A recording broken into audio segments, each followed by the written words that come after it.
Hello guys, magandang gabi. Yan, susunod tayo kay Mrs. Napakalakas sa isto ngayon. Yan. Ang lalaki ng patak ngayon, no? Grabe. Sa bintana natin. Ang lalaki ng patak. So yan, ang dami na naman ang dadakotin natin bukas. Kapal na naman yan. Yan, oh. Lumalakas guys. So let's go. Dadrive muna tayo. Wait lang. Hello, yan. Sundo tayo kay Mrs. Punta sa kanyang trabaho. Ang kapal na naman po ng yellow. Grabe. Yan ang sasakyan, oh. Nakabaon na. Yan ang mga sasakyan, oh. Natabunan na naman ng yellow, ng ice. Sobrang kapal po ng yellow ngayon. Grabe. Ang lakas na naman ng snow. Magdamag na naman yan. Hanggang umaga na naman.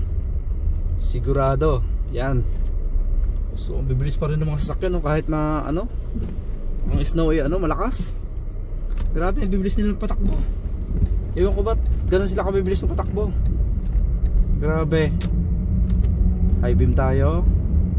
Okay, yun. Grabe, ano. Yan. Patay muna natin ang ating wiper. Yun, dulas dito, pakit tayo. Ito yung binibidyo ko lagi pag ano, pag araw, pagkakalabas ng trabaho at pagpapasok. Yan, oh, wala pang dumadaan, no? Sa kabila, wala pang bumababa. So ibig sabihin wala pang natatapos trabaho. Susunod tayo kay Mrs. Dito tayo sa kanan kasi mas madulas dyan sa kaliwa na yan. So yun, umaangal yung makin, oh, kasi nahihirapan, madulas. So yung napapanood nyo sa aking vlog pag hapon, umaga, tanghali, ito po yung ano, gabi, itsura. Yan, oh, kapal, grabe. Kasing kapal ng pes nya. So yun, malapit na tayo. Parking muna tayo doon sa harapan para tayo ay makapagpahinga saglit habang hinihintay si Mrs. So sakto nating 9 ang kanyang dating. So yung mga ano dito, oh. So dito din po ako nagtatrabaho, gaya na sinasabi ko sa vlog ko. Yan, makikita nyo, oh. Ang kapal ng yellow. Ayun.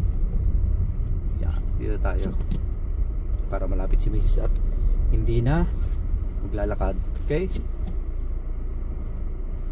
dito tayo titigil and hihintayin natin si Mrs. Yan, dyan din kami nagtatapo ng mga basura tapos ng trabaho. Ang lalaki ng patak, oh.